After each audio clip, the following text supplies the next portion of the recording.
어떤 예수인가라는 제목으로 함께 오늘 말씀 나누겠습니다.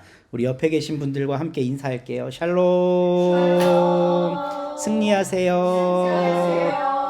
세상 누구보다 사랑합니다. 네. 우리 신양원에 계신 할머니들도 열심히 해주셔서 감사합니다. 우리 유봉숙 권사님과 김순영 집사님 함께 해주셔서 감사하고, 뒤에 또 다른 어른들도 계시나요? 옆으로? 네네. 좋습니다. 오늘은 또 처음으로 주현욱 성도님이 참여를 하셨는데, 우리 주 집사님의 조카입니다. 네. 안녕하세요. 네, 반갑습니다. 그리고 남유진 성도님 오랜만에 얼굴 뵈서 참 좋고, 신영호 집사님은 언제나 병원에서 지금 참여하고 계신데, 병원에 입원한 건 아니고요. 병원에서 일하고 있습니다. 네, 우리 하나하나 서로 알아가면서 공동체가 되는 우리가 된다면 참 좋겠습니다. 저는 렘브란트 그림을 보면 가끔씩 깜짝깜짝 놀라는데, 왜 이런 그림도 그렸을까 싶은 거예요. 지금 요 화면에 보이는 그림이 렘브란트의 군중 앞에 선 예수라는 그림이거든요. 렘브란트 같지가 않아요. 그러니까 느낌이. 네. 근데 잘 보면 여기에 빛을 너무나도 잘 썼다는 거를 알 수가 있는데, 이제 원근법에 의하면 가까이에 있는 사람이 커야 돼요. 그렇죠? 근데 이 그림에서 제일 큰 사람이 누구처럼 보이시나요? 제일 큰 사람. 이 사람처럼 보이지 않으시나요? 맞아요. 뭐 하는 사람처럼 보이세요? 왕? 비슷해. 왕 같은 사람이에요. 예루살렘 성전의 제사장일 텐데, 렘브란트가 빛의 화가잖아요. 네. 어디가 지금 시커먼가요, 안이? 이 안이 뭐 성전일 거 아니겠어요? 네. 성전 안이 시커매. 그리고 거기 대장이 제사장이야. 그러니까 이 사람은 그냥 그림을 허투루 그리는 법이 없다. 시커먼 데서 나온 제일 큰 인간. 그냥 이렇게 딱 느껴지는 거예요. 뭐 이 그림에 대한 어떤 해설 이런 건 없어요. 그냥 제가 묵상을 하면서 이 그림이 도대체 왜 그렇게 그렸을까 계속 생각을 해본 거죠. 렘브란트는 전혀 그런 뜻에서 그리지 않았을 수도 있어요. 네, 시커먼 데서 빛의 화가인데 왜 성전 안은 이렇게 시커머며, 원근법에 의하면 이 앞에 있는 사람들이 가장 크게 보여야 하는데 왜 요 뒤쪽에 있는 이 제사장이 가장 크게 보이는 걸까? 그 옆에 아마도 예수님일 것 같고요. 군중들 앞에 예수를 이끌고 간 사람이 바로 제사장이죠. 그리고 오늘 성경 말씀을 보면 되게 재밌는데, 군중들한테 미리 이제 찌라시를 뿌리는 것도 제사장입니다. 어떤 일들이 펼쳐지는지 말씀 속으로 들어가서 함께 봤으면 좋겠는데요. 우리 사도신경을 보면 예수님이 누구한테 고난을 받으시나요? 빌라도한테 고난을 받죠. 근데 성경을 보면 빌라도가 그렇게 나쁜 사람처럼 보이지 않아요. 나는 예수에게서 아무런 잘못도 찾지 못했다라고 하는 게 빌라도고, 마누라까지 나타나갖고 여보 내가 어젯밤에 꿈을 꿨는데 그 예수한테 그러면 안 돼 라고 이야기를 해요. 뭔가 약간 김건희 같은 느낌이긴 하지만 왜 정치에 간섭을 하는 거야? 네, 예수한테 그러면 안 돼라고 얘기해요. 그러자 또 빌라도가 사람들한테 가서 예수를 꼭 그렇게 죽여야만 하겠어? 라고 계속 물어봐요. 그리고 사람들한테 선택하게 해줍니다. 그때는 6월절이라 명절 풍습에 따라서 죄수 한 사람을 놓아주게 되어 있는데, 바라바라 하는 예수냐 그리스도라고 하는 예수냐 둘 중에 하나 선택해라. 우리 읽은 말씀에 딱 나옵니다. 여기 보면 명절 때마다 총독이 무리가 원하는 죄수 하나를 놓아주는 관례가 있었는데, 지금 괄호 속에 들어가 있죠. 이게 원래 성경에는 없어요. 근데 성경에 각주가 있어서 어떤 고대 사본에는 예수라는 말이 있다라고 되어 있어요. 근데 저는 원본에 예수가 있었다고 생각해요. 이걸 굳이 뺄 이유가 없어요. 그때 예수 바라바라고 하는 소문난 죄수가 있었대요. 무리가 모였을 때 빌라도가 그들에게 말하였다. 여러분은 내가 누구를 놓아주기를 바라오? 바라바요? 그리스도요? 이렇게 물어보고 있는 거거든요. 근데 우리는 제가 이것 때문에 영화를 몇 개 이렇게 좀 찾아봤는데 바라바라는 영화가 있어요. 근데 거기서 바라바의 몰골이 얼마나 흉측하냐면 막 이제 약간 앵글로 색슨족들 되게 지저분하게 나오고 이빨 시커멓게 나오고 눈 한쪽 이렇게 희번덕거리면서 나오는 그런 전형적인 그 죄수의 모습이에요. 살인자, 뭐 강도 이런 모습. 그런 모습으로 바라바가 나와서 막 이렇게 막 그 뭐랄까 악한 모습으로 막 보이는 거예요. 그런 바라바냐 아니면 예수냐 이걸 빌라도가 묻고 있는데 우리의 인식 속에는 바라바는 천인공노할 죄인, 강도, 살인자 이렇게 인식이 돼 있거든요. 근데 성경 기자가 뭔가를 쓸 때는 목적이 있어서 쓰는데 이 본문 전체의 주제에 바라바라고 하는 사람은 중요한 인물이 아닙니다. 바라바는 사람 이름이 아니거든요. 바라바는 사람 이름이 아니에요. 그 성경에 보면 바울의 사역을 엄청나게 도왔던 바나바 있죠. 예. 바나바가 이름일까 아닐까? 바나바 이름 아니에요. 아니다. 처음 듣는 것 같은 느낌. 바나바는 위로의 아들이라는 별명입니다. 빠가 아들이라는 뜻이고 나바가 위로라는 뜻이거든요. 바나바의 본명 아는 사람 끝나고 내가 맛있는 거 사주지. 온라인도 참여하셔도 됩니다. 바나바의 본명 위로의 아들은 별명. 우리 정기준 목사님은 맞추면 안 돼요. 네, 직업인이기 때문에 맞추면 안 됩니다. 바나바의 본명 아시는 분. 그 성경에 제일 유명한 사람 중에 하나예요. 바울? 바울 아닙니다. 바울은 바울이고 요한? 요셉. 요셉이에요. 맛있는 거도. 네. 요셉입니다. 오. 본명이. 오. 그러니까 성경을 꼼꼼히 읽으면 다 나오는데 우리가 꼼꼼히 안 읽기 때문에 그냥 바나바라는 말을 이건 저는 목사들 탓이라고 보는데 바나바가 계속 이러니까 그냥 이름인 줄 아는 거죠. 바라바도 이름이 아니에요. 바라바는 빠르 아빠의 합성어인데 이제 빠가 앞에가 아들이라 그랬잖아요. 뒤에는 아바예요. 그 아버지의 아들이라는 뜻이에요. 그냥 아무 뜻도 아니에요. 그냥 지혜비 아들이겠지 뭐 이런 뜻이에요. 바라바 그 아버지의 아들이라는 뜻의 아람어입니다. 그냥 이름이 아니에요. 그냥 모르는 사람 부를 때 바라바라고 부르는 거예요. 근데 저는 고대 사본에 나와 있는 바라바 뒤에 나오는 그 이름이 너무 의미심장하다고 보는 게 바라바라고 하는 예수예요. 왜냐하면 뒤에 그리스도라고 하는 예수가 나오거든요. 바라바도 이름은 예수입니다. 본명이 예수예요. 예수라는 이름은 그때 당시에 가장 흔한 이름 중에 하나였어요. 철수 영희 같은 이름인 거예요. 우리 교과서에 나오는. 심지어 우리 구약에 나오는 여호수아가 예수예요. 호세아도 예수랑 같은 뜻입니다. 그러니까 예수라는 이름은 그러니까 저 구원자잖아요. 저가 저 백성을 자기 죄에서 구원할 자. 이런 이름을 누가 안 짓고 싶겠어요. 우리 아들이 우리 민족을 위해 큰일 했으면 좋겠다. 그러니까 좋은 이름의 뜻들은 보면 대부분 많이 공유하면서 써요. 그리고 우리는 보통 두 글자로 이름을 짓는데 그러니까 꼭 두 글자가 안 같아도 같은 한자로 이름 짓는 경우가 되게 많아요. 의미가 좋기 때문에.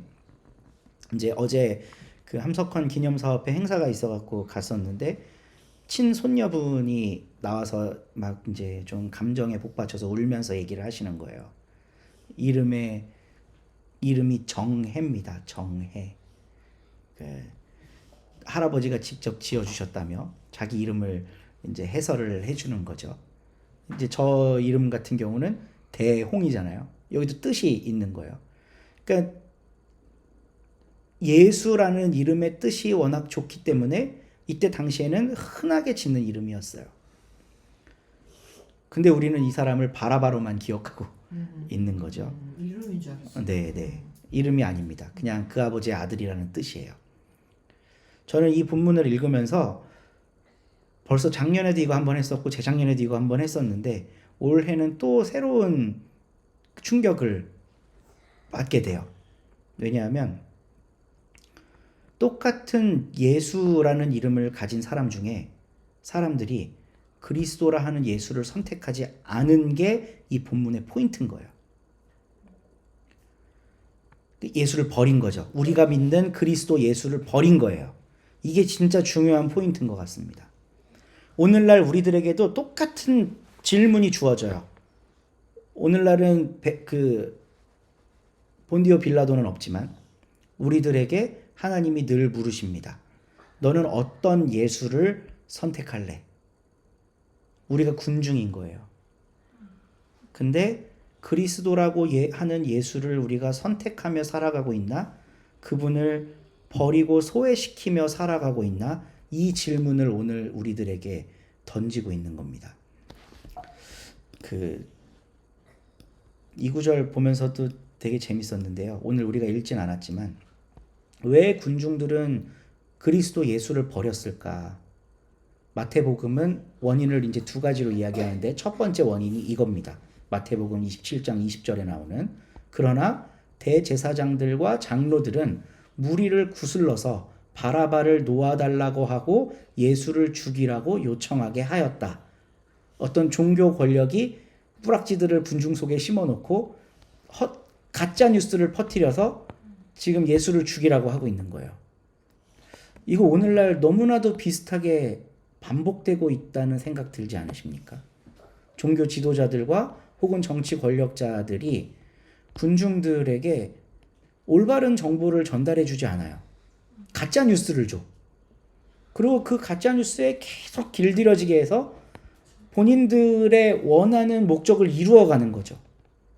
저는 70, 80 어르신들의 이 유튜브 문화가 참 걱정스러운데 옛날에는 이 미디어가 어린이들, 청소년들을 보호해야 하는 거였어요. 어린이 청소년들이 좀 유해한 정보에 노출될까봐 이제 막았었거든요.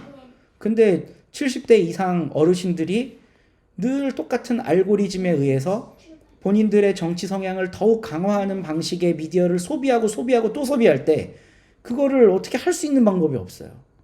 그러면서 계속 누군가를 공격하고 잘못했다고 하고 제가 이 본문 설교를 준비하면서 유명한 목사님들 설교를 몇 편 봤거든요. 그 중에 지구촌교회 이동원 목사님 설교가 저한테 되게 인상적이었는데 이 본문을 갖고 동성애를 연결을 시키시더라고요. 결론적으로 예수가 우리를 위해 희생당하고 죽으시는데 군중들이 잘못된 선택을 한다는 거예요. 거기까지는 아주 좋았어요. 근데 군중들이 잘못된 선택을 하는 결과가 뭐냐 할 때 이제 이런 적용을 하는 겁니다. 바르지 못한 것들을 선택해 나간다고. 제가 이 설교를 듣다가 이제 좀 이렇게 너무 어이가 없었는데 그러니까 지금 이 행동을 하고 있는 거거든요. 대제사장들과 장로들이 무리를 구슬러서 그리스도인 예수는 버리고 다른 예수를 선택하게 하는 이런 행동들을 종교 지도자들도 저는 계속해서 하고 있다고 생각해요. 이 다음에 예수님이 굉장히 비참한 최후를 맞아요. 성경을 좀 읽어보시면 오늘 제가 인쇄를 해놨는데요. 주보에 완전히 개처럼 끌려가서 채찍으로 매맞고 군중들에게 조롱당하고 막 침뱉고 병사들이 가짜 자색 옷을 입혀놓고 희롱하거든요. 완전 너는 그리스도일 수가 없어라는 거를 막 공개적으로 짓밟고 누르고 모욕을 주고 사람한테 할 수 있는 온갖 나쁜 짓은 다 한 거예요. 예수님한테. 그러는 동안 군중들은 저딴 그리스도 안 믿는다고 점점점 고조시켜 놓는 거죠. 어떻게 저렇게 비참한 모습의 그리스도가 있을 수 있냐. 그리스도는 메시아인데 메시아는 기름 부음 받은 자고 원어를 보면 기름 부음 받았다는 거는 거룩한 어떤 제사장적 면모를 지니고 있다는 거거든요. 근데 지금 비참하게 쫓겨나 있는 저 예수를 통해서는 그런 거룩한 모습을 발견할 수가 없잖아요. 그러니까 군중들은 점점 예수가 그리스도가 아니라고 얘기를 할 수밖에 없게 되는 거죠. 근데 저는 신약 성경의 위대함은 그렇게 비참한 최후를 맞는 예수가 그리스도가 맞고 그것들을 비참한 상황으로 몰고 간 예루살렘 종교 교권과 정치 지도자들이 잘못된 거다. 이거를 지금 우리가 읽고 있는 성경이 얘기하고 있다는 거예요. 그럼 이 성경을 하나님의 말씀으로 믿는 오늘날 우리들은 어떤 예수를 선택해야 될까라는 거죠. 비참한 최후를 맞이하고 종교 권력에 의해서 잘못됐다고 규정당해서 발가벗겨져 있는 그 사람들 안에 예수가 살아 계시고 힘 있어 보이고 권력 있어 보이고 번쩍번쩍 살고 종교적 위용을 부리고 있는 그들은 틀렸다. 이거를 말하라고 성경이 오늘날까지 우리에게 있는 거거든요. 근데 우리는 너무나도 쉽게 정반대의 선택을 할 때가 있습니다. 큰 목사님이 말씀하시는데 그 말이 맞겠지. 제가 이제 인생에 조금 그 굴곡이 있을 때마다 금식기도원에 가서 한 5일에서 일주일 이렇게 금식을 몇 차례 한 적이 있어요. 이제 한 번은 그 신학대학을 자퇴하고 다른 길로 가야지 했는데 다른 길이 다 막힌 거예요. 그래서 왜 그러지? 나에게 왜 이런 일이 일어나는 거지? 하고 금식기도를 하러 갔는데 순복음교회가 지은 금식기도원이었어요. 근데 이제 저 혼자 있을 수 있는 독 숙소에 이렇게 지내고 하루에 4번인지 예배가 있는데 그 예배를 꾸역꾸역 참여를 한 거죠. 지금 같으면 못할 텐데 그때는 예배는 일주일에 한 번만 드리는 거지 왜 하루에 4번 해야 돼? 라고 생각을 할 텐데 근데 예배를 드리고 나서 영빨 있는 목사님들이 막 기도해주고 상담해주고 이런 일들이 있었어요. 그래서 몇몇 목사님들이 모여있는데 저도 들어가갖고 기도도 받고 했는데 지금 막 이 충만한 목사님이 막 당신이 성경 번역을 하고 있다는 거예요. 킹 제임스 버전을. 그러면서 그 순복음교회에서 오랫동안 훈련 받았는데 요즘에 자기한테 좀 회의가 드는 게 있대요. 성경을 깊이 있게 보다 보니까 그 오중 복음 네 박자 축복 이게 성경적이지 않다고 생각이 들더라는 거예요. 이게 조용기 목사님이 창조한 신학이라고 할 수 있거든요. 그러니까 성경을 읽다 보니까 이게 아니라는 생각은 드는데 선뜻 말을 못하는 게 이분이 직접 이렇게 고백해. 설마 하나님이 크게 쓰시는 조용기 목사님이 틀릴 수 있을까? 내가 잘못 본 거 아닐까? 진지하게 그렇게 얘기를 하고 있더라고요. 아니 근데 우리가 그렇게 살아요. 자기가 섬기는 교회 목사님이 능력 있거든. 그러니까 큰 목회 하잖아요. 뭐 이렇게 몇백 명, 1000명 단위 넘어가면. 그러니까 목사님이 하는 얘기가 틀리기가 쉽지 않다고 생각하는 거야, 다들. 그러니까 지금 군중들이 오늘이 종려주일인데 나귀 타고 들어오는 예수님을 환호했어요. 근데 불과 며칠 사이에 이 마음을 바꾸게 된 중요한 포인트 중에 하나가 20절 말씀. 대제사장들과 서기관들이 백성들 사이에 뿌락지를 심어놓고 저거 그리스도 아니야 라고 얘기하니까 설마 우리 대제사장님이 얘기하는 게 틀렸을까? 군중들은 이렇게 생각할 수 있다는 거지. 조선일보만 50년 동안 읽은 사람이 거기에 주필들이 훌륭한 사람들이잖아요. 이게 글빨도 있고 공부도 많이 한 사람들이잖아요. 이 사람이 틀린 말을 할까? 이렇게 생각하는 거거든요. 이게 틀릴까? 그러니까 너무나도 쉽게 우리가 어떤 권위를 부여한 사람들에게 자발적인 순복을 하고 그 이야기가 맞다고 얘기하면서 우리도 지금 그리스도를 소외시키고 있다는 거예요. 비참한 최후를 맞이하고 있는 힘없는 자들에게 똑같이 손가락질을 하고 있다는 거죠. 저는 이동원 목사님 설교 듣다가 이제 소름이 쫙 돋았는데 그렇게 실컷 해놓고 그렇다고 인권을 무시하라는 말은 아닙니다. 이러는 거예요. 지금 그 행위가 인권을 무시한 건데 그게 진짜 그러면 거기서 성도님들은 역시 우리 목사님은 그 폭력적이지 않아. 오나 저렇게 사랑이 넘치고 그 성경에서 죄인이라고 한 동성애자들까지도 이렇게 품으시는데 이렇게 되는 거거든요. 그러니까 우리도 거기에서 비껴갈 수 없다는 거죠. 그래서 성경 속에 우리가 다시 한번 직접 들어가 봐야 되고 여기에서 무슨 상황이 무슨 일이 벌어지고 있었던 걸까 도대체 이거를 한번 다시 봐야 되는 거예요. 거기에 도움을 주는 이야기가 바라바 이야기입니다. 일단 바라바 사람 이름 아니라는 거 확실히 아셨을 거고 바나바 이름이 요셉이라는 것도 아셨을 거고 바라바는 그렇게 중요한 인물이 아니었고 이 포인트에서 핵심적인 건 우리가 그리스도라고 고백하고 있는 그 예수를 2000년 전 당시의 군중들이 버려서 비참한 최후를 맞이하셨다는 거예요. 근데 이거는 일회적인 사건이 아니라는 겁니다.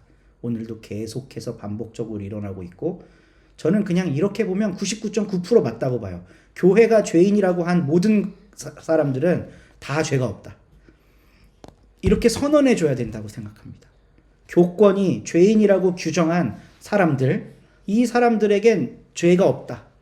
오늘 그걸 민동주 성도님이 깨우는 말씀에서 낭독하셨어요. 주 하나님께서 내 편을 들어주시니 누가 나에게 죄가 있다고 하겠느냐. 이 이야기를 그분들께 적용해야 됩니다. 전두환이 이런 얘기하면 안 되는 거죠, 이제. 갑자기 예수 믿고 막 바뀌어갖고 내가 말씀을 읽어봤는데 누가 나에게 죄가 있다고 하겠습니까?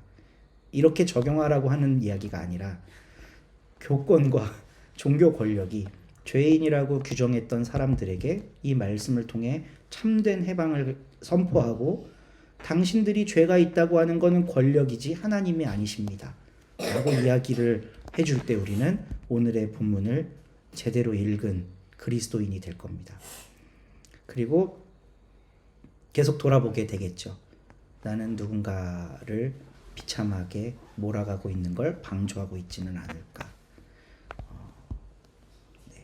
예수님은 그렇게 비참하게 죽어가는 사람들과 평생 연대하시다가 당신도 그 삶으로 들어가셨습니다. 그래서 우리는 그분을 그리스도라고 부르는데 오늘날 그리스도라고 부르는 너무나도 많은 성도님들이 이 본뜻을 그냥 잊어버리고 똑같이 2000년 전 군중과 같은 선택과 행동들을 할 때가 너무나도 많은 현실이기에 오늘 본문을 우리가 다시 읽어보면 좋겠습니다.